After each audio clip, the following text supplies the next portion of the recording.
তওবা কাকে বলে, ঠিক আছে না, এটা আপনাদের সামনে একটা আলোচনা করি। তওবাটা হচ্ছে একটা গল্প বলি আপনাদেরকে, যে একজন মা, গ্রামের দিকে আপনারা জানেন যে অনেক সময় শীতের শেষে, যখন শীত শেষ হয়ে গেল, এরপরে যত চাদর কাঁথা, এগুলো সব গরম পানিতে জাল দিয়ে শুকিয়ে ভাঁজ করে তুলে রাখা হয় পরের বছর শীতের জন্য, ঠিক আছে। তো এরকম একটা সিনারিও চিন্তা করেন যে একজন মা রান্নাঘরের পানি জাল করছেন কাপড় মানে কাঁথাগুলো তো ধোয়ার জন্য বা সিদ্ধ করার জন্য।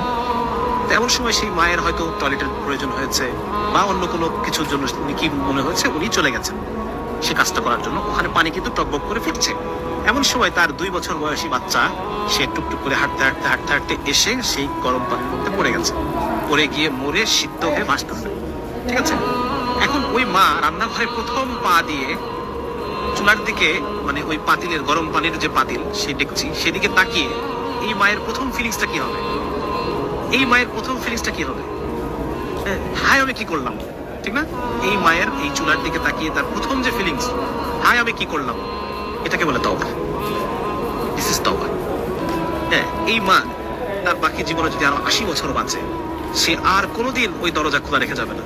আল্লাহ তাআলা যদি এরপর তাকে আরো 100 সন্তানও দেন, ওই 100 সন্তানের ক্ষেত্রে সে আর কোনোদিন দরজা খোলা রেখে, গরম পানি চুলায় রেখে, রান্নাঘরের দরজা খুলে রেখে সে আর কখনো সেখান থেকে বের হবে না।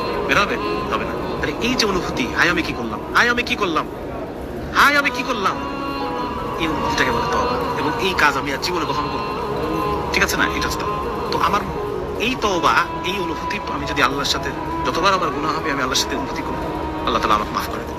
এবং আলেমরাই কথা বলেন যে এই বান্দার মধ্যে এই তওবার অভ্যাস আছে, আল্লাহ তাআলা একটা সময় তাকে গুনাহ ছাড়িয়ে দেবেন ইনশাআল্লাহ। আল্লাহ তাআলা আমাকে ছাড়ার পরিবেশ তৈরি করে দেবেন, আমার জন্য গুনাহ করাকে কঠিন করে দেবেন। আমরা দোয়া করবো আল্লাহর কাছে, আল্লাহ আপনি আমার জন্য নেক আমল করাকে সহজ করে দেন, গুনাহ করাকে আমার জন্য কঠিন করে দেন, যেন আমি গুনাহ করতে পারি। তওবা কাকে বলে?